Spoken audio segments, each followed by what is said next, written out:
नमस्कार। देश और दुनिया की तमाम फटाफट खबरों में आपका स्वागत है। खबरों के लिए आपसे निवेदन की यदि आपने हमारे चैनल को सब्सक्राइब नहीं किया तो कृपया करके आपके अपने चैनल को सब्सक्राइब कर लें। आप सब्सक्राइब करते हैं तो हमें हिम्मत होती है सही और सच्ची खबरें आप तक पहुंचाने की। वरना मीडिया में किस तरह की खबरें, किस तरह की नेगेटिविटी, किस तरह के एक व्यक्ति के प्रति नेगेटिविटी खबरें आपको दिखाई जाती है, यह आप भली भांति जानते हैं। तो क्या है आज की वो बड़ी खबरें। लोकसभा में बुधवार को विपक्ष ने भारी हंगामा किया, 4 बार कार्रवाई स्थगित करनी पड़ी। विपक्षी महिला सांसद इतनी आक्रामक थी कि राष्ट्रपति के अभिभाषण पर प्रधानमंत्री नरेंद्र मोदी के जवाब से पहले वेल तक पहुंचकर नारेबाजी करने लगी। तब पीएम सदन में मौजूद नहीं थे। हंगामे के चलते राष्ट्रपति के अभिभाषण पर प्रधानमंत्री मोदी का जवाब टालना पड़ा। वहीं पूर्व सेनाध्यक्ष नरवणे की किताब लेकर पहुंचे राहुल गांधी ने संसद परिसर में कहा, मुझे नहीं लगता कि पीएम में आज लोकसभा आने की हिम्मत होगी। वे आते हैं तो मैं उन्हें ये किताब दूंगा। किताब का मामला लोकसभा में भी गूंजा। राहुल गांधी ने नरवणे की किताब का जिक्र करने की जिद की। बीच राहुल गांधी ने एक्स पर लिखा, पीएम मोदी डरे हुए हैं, सच का सामना नहीं करना चाहते हैं। राहुल गांधी को संसद में भाषण पूरा नहीं करने देने पर कांग्रेस ने कहा कि जब निचले सदन में बहस ही नहीं हुई तो प्रधानमंत्री नरेंद्र मोदी किस बात का जवाब देंगे। खड़गे के निवास पर फ्लोर लीडर्स की बैठक के बाद जयराम रमेश ने कहा कि 3 दिन से राहुल गांधी को बोलने नहीं दिया जा रहा। सोने की कीमत में बढ़ोतरी और रुपया कितना कमजोर हुआ, इसकी खबर अब आपको देखने को नहीं मिलेगी क्योंकि सोने ने बढ़ोतरी वापस शुरू कर दी है। रुपया कितना कमजोर हुआ या रुपया कितना मजबूत हुआ, आपको कहीं पर भी कोई खबर अब देखने को नहीं मिलेगी। लेकिन हालिया गिरावट के बाद सर्राफा बाजार में सोने चांदी की कीमतों में वापस उछाल दर्ज की गई है। लेकिन आपको कहीं पर भी कोई खबर नहीं, कहीं पर भी कोई चर्चा नहीं, कहीं पर भी कोई मास्टर स्ट्रोक नहीं। उत्तर प्रदेश के गाजियाबाद में 3 सगी बहनों ने 9वीं मंजिल स्थित फ्लैट की बालकनी से छलांग लगा दी। तीनों की मौत हो गई। घटना मंगलवार रात करीब 2:15 बजे हुई। पुलिस के अनुसार तीनों को मोबाइल की लत थी। 2 साल से स्कूल भी नहीं जा रही थी। 3 बहनें 9वीं मंजिल से कूदी। मौत पिता से कहती थी कोरिया जाना है। कोरियन लवर गेम टास्क में जान देने का संदेह। तीनों को मोबाइल की लत थी। 2 साल से स्कूल नहीं जा रही थी।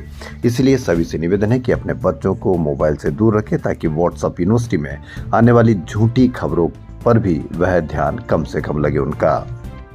मणिपुर में करीब 1 साल तक चले राष्ट्रपति शासन के बाद चुनी हुई सरकार की वापसी होगी। पूर्व स्पीकर और 2 बार के विधायक खेमचंद सिंह अब राज्य के नए मुख्यमंत्री होंगे। राज्यपाल अजय कुमार भल्ला ने 62 वर्षीय नेता को पद और गोपनीयता की शपथ दिलाई। अब देखना यह है कि उनके सामने बड़ा चैलेंज कि मणिपुर में शांति कब लौटेगी। आईआईटी बॉम्बे के छात्र नमन अग्रवाल ने छत से कूदकर जान दे दी। नमन की मौके पर ही मौत हो गई। सुसाइड का जताया गया है। बीते 6 महीने में आईआईटी बॉम्बे में यह दूसरा मामला है। बीते साल अगस्त में दिल्ली के रहने वाले रोहित सिन्हा ने भी छत से कूदकर जान दे दी थी। एक आरटीआई के अनुसार देश के विभिन्न आईआईटी में बीते 5 वर्षों में 65 छात्रों ने आत्महत्या कर ली। इनमें सबसे ज्यादा आईआईटी खड़गपुर में हुई। वहीं एनसीआरबी के डेटा के अनुसार 2023 में देश में रोजाना 36 छात्रों ने आत्महत्या की थी। यानी कुल 13,000 से ज्यादा छात्रों ने आत्महत्या की। 13,000 से ज्यादा परिवार बर्बाद हुए। लेकिन आपको खबर बांग्लादेश की कि आप वहां असुरक्षित है, जबकि रोज 36 छात्र आत्महत्या कर रहे हैं। किसी ने कारण की कोई चर्चा की, किसी ने इनके कारणों की कोई परिचर्चा की। कहीं पीड़ित परिवारों के बयान या कहीं पर भी कोई इस तरह की कवरेज आपको देखने को नहीं मिलेगी क्योंकि मीडिया बताता है कि आप बांग्लादेश में असुरक्षित है। आम आदमी पार्टी के सांसद राघव चड्ढा ने बुधवार को राज्यसभा में देश में खाद्य मिलावट को गंभीर स्वास्थ्य संकट बताते हुए चौंकाने वाले आंकड़े पेश किए। उन्होंने कहा कि जांच में दूध में 71% नमूनों में यूरिया और 64% में न्यूट्रलाइजर पाए गए, जबकि कुल जांचे गए खाद्य नमूनों में से 25% मिलावटी निकले।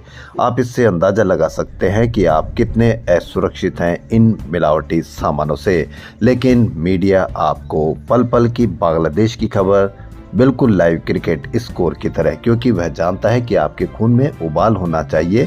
यदि इन सवालों का जवाब लेंगे या इन सवालों पर चर्चा करेंगे या इन मुद्दों पर चर्चा करेंगे तो आपके मन में सवाल होंगे तो किसी न किसी की जिम्मेदारी भी तय करनी पड़ेगी। इसलिए मीडिया चाहता ही नहीं है कि आपके मन में कोई सवाल पैदा हो।